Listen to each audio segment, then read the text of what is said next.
Polémica ha generado el derecho a voto de los extranjeros residentes en Chile y también las sanciones asociadas al sufragio obligatorio, mientras el gobierno plantea que solo los ciudadanos chilenos tengan derecho a voto en elecciones presidenciales y parlamentarias.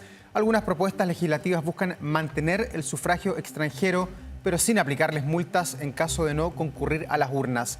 Cualquier cambio, en todo caso, no se aplicaría para los comicios de noviembre. Sobre el debate y también las implicancias, queremos conversar de inmediato con el senador del Partido por la Democracia, Pedro Araya. ¿Cómo le va, senador? Qué gusto saludarlo esta mañana. Senador, bienvenido. Buenos días. Hola, Davor. Hola, Carla. Muy buenos días. Bien, parto preguntándole si ya se extinguió el tiempo para que en estas elecciones se tome una decisión más sostenible en el tiempo también respecto del voto de los extranjeros en nuestro país, porque están a la vuelta de la esquina. Ayer el gobierno decía que ya el padrón está cerrado y que para estas elecciones no hay cambios por ahora. Efectivamente, ya estamos tarde para resolver el problema del voto extranjero en esta elección presidencial que viene, pero creo que no tiene que agotarse la discusión y tenemos que continuar de forma tal de tomar una decisión definitiva en esta materia. Yo soy de los que creo que los extranjeros no pueden votar bajo cualquier circunstancia en una elección presidencial, sobre todo con los problemas que tenemos con algunos países como Venezuela, por ejemplo, para el intercambio de información respecto a determinados ciudadanos venezolanos. Entonces, en ese sentido, aun cuando probablemente en esta elección ya los extranjeros van a poder votar, es una discusión que tiene que darse y resolverse para los próximos procesos electorales. Ya. Y en torno a las multas, senador, ¿qué hay que hacer para esta elección? Que es lo que quizás está más a la mano, ya está despejado ese punto de si pueden o no van a poder votar en noviembre, pero las multas, algunos dicen que 3 UTM, que es lo que se propone en el día de hoy, es bastante bajo, que son más o menos 210.000 pesos y proponen aumentarlo. ¿Cuál es su visión sobre este tema? Yo creo que efectivamente desde el minuto en que se consagró el voto obligatorio, si es que no existe una sanción en la práctica, sigue siendo voluntario. Mi impresión personal es que las 3 UTM ya es una multa bastante alta. Hay que pensar que es poco menos que la mitad del sueldo mínimo. Para muchas familias que tienen bajos ingresos, este monto es bastante alto. Claro, probablemente si uno piensa en el 10% más rico del país, es irrisoria la multa, pero para el grueso de los chilenos, una multa de 3 UTM es una multa bastante alta. Entonces, mi impresión es que no debiera subir la multa que se está proponiendo. Eso para chilenos y extranjeros, que dicho sea de paso, podríamos intentar y que usted nos diga cómo distinguimos a los extranjeros, porque aquí hay distintas situaciones. Hay gente que ya está nacionalizada, hay gente que está vecindada, hay gente que está regular, hay gente que está irregular, hay gente que está con espera de algún trámite. En el fondo, ¿cómo debiese operar esto en cada uno de los casos? Entiendo que usted dice que extranjeros, que me imagino se refiere a no nacionalizados, no debiesen votar, pero también el tema de las multas en torno a ellos. Claro, lo que pasa es que en el caso de los extranjeros hay que distinguir varias situaciones. En el primer caso, aquellos extranjeros que están nacionalizados, ellos para todos efectos legales son considerados chilenos y como consecuencia de lo anterior, en este caso se regirían por esas normas. Claro. Lo que ocurre es con aquellos extranjeros que estando avecindados en el país por más de 5 años y que sean mayores de edad pueden votar. En este sentido, probablemente una forma de resolver el problema del voto extranjero en esta elección sería que en el caso de los extranjeros quedara como voto voluntario y no se aplicara multa, como una forma de no obligarlos a votar en estos procesos electorales. Pero, vuelvo a insistir, eso no resuelve el problema de fondo. Nosotros tenemos que tomar una definición hoy día respecto a los extranjeros y en esto permítanme usar un ejemplo. Hoy día, a raíz de la famosa fuga del sicario que todos conocimos hace un par de días atrás, quedó claro que tenemos problemas, por ejemplo, con Venezuela para poder contrastar las identidades de los venezolanos que están en Chile. Entonces, claro, ellos pueden entrar con un documento que si no, la autoridad chilena no tiene que contrastarlo, podemos tener votando en nuestras elecciones a integrantes de organizaciones criminales como el Tren de Aragua, lo que es absolutamente absurdo en cualquier país serio. Y quedan además los extranjeros con una posición de privilegio pensando en que van a poder votar por el presidente de la República de Chile, pero también de la República del país donde ellos son de origen. Así es, pues los extranjeros además quedan con una situación absolutamente privilegiada respecto de Chile y respecto a lo que ocurre en cualquier otro país, porque ellos efectivamente terminan votando en las elecciones de su país y también en las elecciones nuestras. Y además también se da una particularidad, dado porque en el caso de los chilenos, para poder votar, además de tener 18 años, uno no tiene que estar condenado a pena aflictiva. Pero, por ejemplo, ¿qué es lo que ocurre con un ciudadano extranjero que está vecindado en Chile, que en Chile no ha cometido delito, pero en su país de origen puede tener un amplio prontuario criminal que no es conocido en Chile, va a poder votar? Entonces, ese es el llamado que hemos hecho nosotros y que la derecha entienda que tenemos que regular esta situación, no porque hoy día ellos crean que la gran mayoría de los venezolanos que están vecindados en Chile van a votar por ellos, tenemos que permitir el voto de los extranjeros. Esto tenemos que pensarlo respecto del efecto que tiene en el mediano y largo plazo. No puede pensarse en una elección puntual, porque eso sí le puede hacer un tremendo daño al país y a la institucionalidad de nuestro país, de la forma en cómo se van a estar eligiendo las autoridades, sobre todo si son elecciones muy reñidas que probablemente terminen definidas por votos de extranjeros. Senador, esta discusión se tuvo en las elecciones pasadas y ahí se dijo, también en el fragor de las elecciones y en la coyuntura que ya venían, que esto había que legislarlo de manera tranquila, calma, de largo plazo y que no podía ser a la luz de las elecciones del momento. Ha pasado poco menos de un año, pero de nuevo tenemos una elección encima y de nuevo se dice que, bueno, para esto no rige y vamos a ver más adelante el cómo se resuelve el tema de fondo. ¿De quién es esa responsabilidad? ¿Por qué no se legisló de manera seria, con la cabeza fría, mucho antes de las elecciones para saber y determinar quién puede y quién no puede votar en estas elecciones? Es que lo primero que hay que tener presente es que en el caso del gobierno del presidente Boric probablemente ha sido el periodo más anómalo en materia electoral. Hemos tenido prácticamente una elección al año. Y lo que ocurre siempre, y en esto yo creo que hay que decir las cosas de frente y sacarse las caretas. Y al final del día, toda reforma electoral, sea cual sea esta reforma, quiénes pueden votar, cómo se eligen los diputados, cómo se eligen alcaldes, concejales, son reformas que muchas veces los partidos políticos hacen con la calculadora en la mano, no pensando en el bien del país. Por eso, por lo menos yo en lo personal, he insistido hasta el cansancio que en el caso de los extranjeros aquí tenemos que sincerar las posiciones y la derecha no puede estar pensando solo en esta elección, tiene que pensar en lo que va a pasar en las próximas elecciones presidenciales, parlamentarias y pensar quién efectivamente puede participar en la elección. Y por eso hemos hecho un llamado no solamente a la derecha, sino también a la centroizquierda a que efectivamente podamos resolver este tema y que en el caso de la elección presidencial solo puedan votar los chilenos y chilenas. Ya, para la gente que nos está viendo, ¿cuál cree usted o tiene la convicción usted que es el cálculo que hace la derecha? Porque usted los emplaza directamente y dice que aquí hay una calculadora electoral. ¿Qué cree la derecha? ¿Que los extranjeros votan por la derecha? Yo creo que sí, yo creo que hoy día la calculadora que sacó la derecha, que los venezolanos que han llegado en el último tiempo son más afines a su idea y que terminan votando por ellos más que por la centroizquierda. Entonces ven que tienen ahí un caudal electoral que probablemente la centroizquierda va a ser muy difícil de penetrar. Entonces por eso terminan oponiéndose a este tipo de medidas. Yo me atrevería a decir que, por ejemplo, si tuviéramos una alta migración de ciudadanos que vinieran de países más ligados a las ideas de centro izquierda, probablemente la derecha sería la primera. Están argumentando que los extranjeros no pueden votar.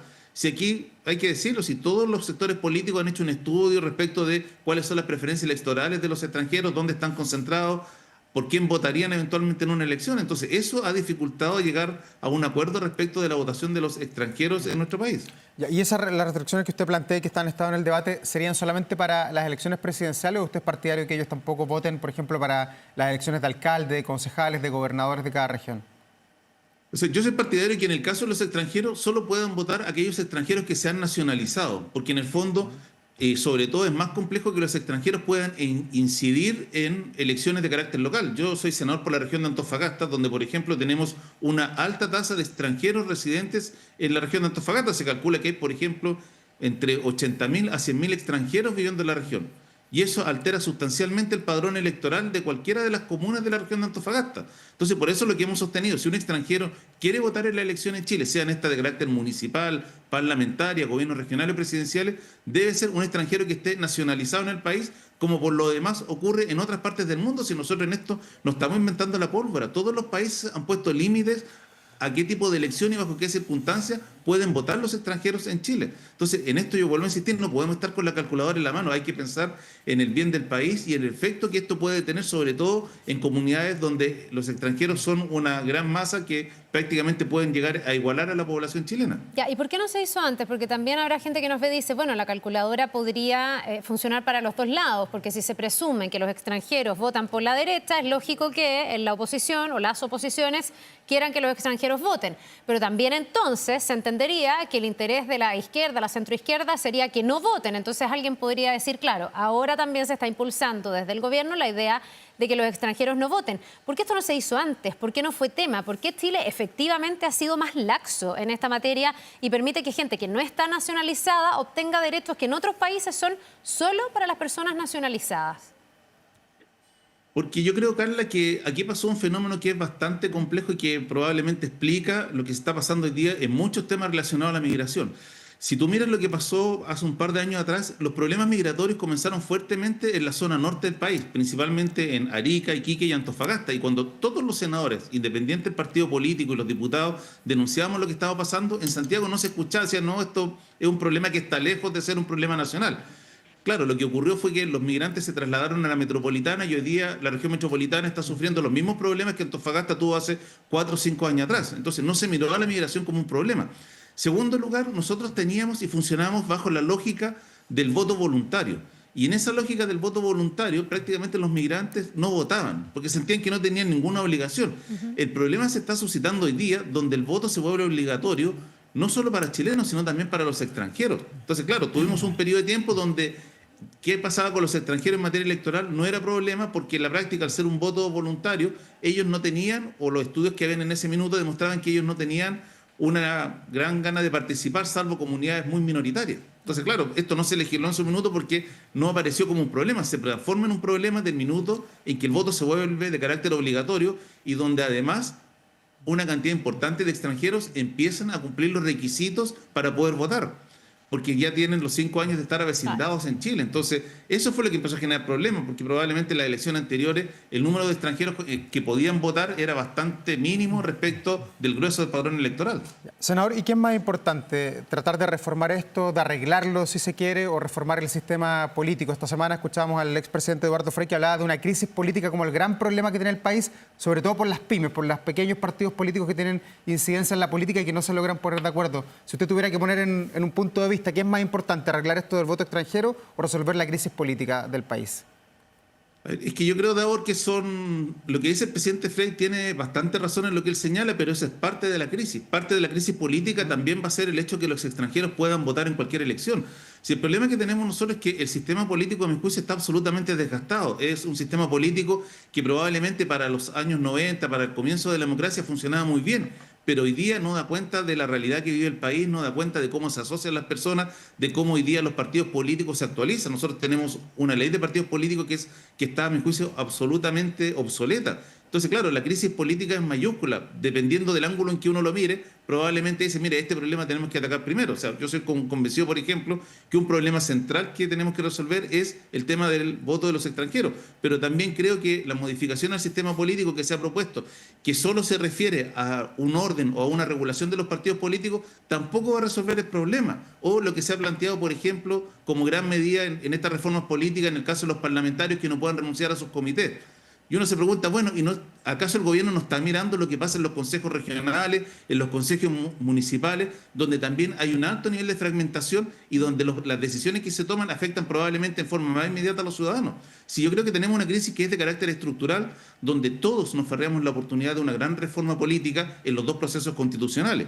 Y yo tengo la impresión de que esta probablemente debiera ser una tarea de lo que queda del gobierno del presidente Boric, de algo mucho más estructural, o si no del próximo gobierno, instalado el nuevo gobierno, sentarse en una reforma de carácter político, porque efectivamente yo creo que las distintas instituciones políticas están haciendo crisis porque no se adecúan a la realidad del país. Ya, ¿usted no ve que haya viabilidad de que una reforma al sistema político salga en lo que resta de este gobierno? O sea, ¿lo ve más probable como para quien suceda al presidente Boric? Yo creo que sí, porque si uno saca cuenta, este es un proyecto que tiene que pasar por el Congreso. Y mi impresión es que probablemente en la Cámara de Diputados no va a tener los votos suficientes porque hay demasiados partidos chicos incumbentes. Hay una cantidad importante de diputados que son independientes que se van a ver afectados por estas reformas políticas. Hay una cantidad, por ejemplo, de partidos que son de carácter regional y que no son pymes políticas, sino que son partidos que efectivamente representan intereses regionales que de aprobarse esta reforma van a desaparecer porque se obliga prácticamente a la formación de partidos nacionales constituidos en todo el país. Y claro, y si uno mira electoralmente lo que va a pasar en la Cámara de Diputados, veo bastante difícil que el gobierno tenga los votos para aprobar la reforma. Entonces, lo que yo esperaría es que el ministro Elizalde se concentrara en aquellos problemas que pueden ser de carácter más estructural y donde probablemente podemos tener algunas líneas de acuerdo para reformas de carácter político. Pero la actual reforma, en mi impresión, es que no va a pasar el actual sedazo de la Cámara de Diputados. Senador, quería preguntarle por las campañas políticas, campañas presidenciales, estamos a poco más de 100 días ya de las elecciones, están ahí a la vuelta de la esquina en el mes de noviembre. ¿Está conforme con el rumbo que ha tomado la campaña de Janet Jara, que entiendo es la candidata presidencial que usted está respaldando? Han habido fricciones, discrepancias, cambio de vocero, problemas sobre todo en el ámbito económico. ¿Está conforme con el rumbo que ha tomado esa candidatura? Yo creo que la campaña de Janet Jara ha ido de menos a más, pero está con bastantes problemas todavía. Evidentemente lo que ha ocurrido estos últimos días con los voceros de la campaña, con las declaraciones que se han hecho en temas económicos, no ayudan a que efectivamente haya una integración respecto de lo que piensa el socialismo democrático, más lo que piensa el Frente Amplio y el Partido Comunista, para presentarle al país, porque probablemente si siguen estas fricciones vamos a estar enfrascados en las próximas semanas en las divisiones, más que en de qué manera generamos unidad para llevar adelante una propuesta concreta que efectivamente permita que Janet Jara sea una candidata realmente competitiva. Ya esto también hay que sumar que hay declaraciones de algunos actores que en nada ayudan a ir generando un mayor grado de unidad en la campaña de ¿Como Janet Jara. quién, por ejemplo? O sea, yo creo que con todo el cariño que le tengo al presidente Frey, si es que hoy día la democracia cristiana tomó una decisión, lo importante sería que las principales figuras del partido, después que se tomó ese acuerdo, pudieran estar detrás de la campaña. Tenemos también algunas declaraciones que están haciendo algunos personeros también del Partido Comunista que tampoco ayudan en nada a poder generar ámbitos de unidad o de poder mostrar un programa común. Entonces, en esto también tiene que haber un esfuerzo de todo respecto de poder generar mensajes que sean claros para la ciudadanía, que permitan transmitir lo que efectivamente está proponiendo Janet Jara y que además se entienda que Janet Jara es la candidata, aun cuando milita en el Partido Comunista, es la candidata del socialismo democrático. Como consecuencia de lo anterior, sus ideas es un abanico mucho más amplio de lo que está planteando el PC. ¿Le hacen daño a la candidatura de Janet Jara las palabras del expresidente Frey? Es que yo creo que sí, porque el presidente Frey es una figura muy respetada al interior de la democracia cristiana y de un sector importante del país. Entonces, claro, efectivamente, sus palabras dejan en duda respecto de a quién va a apoyar él en la campaña. Entonces, claramente, abre un espacio de duda que es necesario que otras figuras de la democracia cristiana puedan salir a contrapesar esta situación, porque claro, uno entiende que si la democracia cristiana tuvo una discusión en su Junta Nacional y tomó una decisión, lo que uno esperaría es que por lo menos las figuras más relevantes salieran a apoyar a Janet Jara, y si no lo van a hacer, que a lo menos guarden silencio esta situación para no generar este tipo de polémica en la cual estamos enfrascados el día de hoy. Senador Pedro Araya, muchas gracias por conversar hasta ahora con nosotros, que tenga una buena jornada de día viernes, que le vaya muy bien. Muchas gracias, Davor, muchas gracias, Carla. Gracias. Gracias, buen día.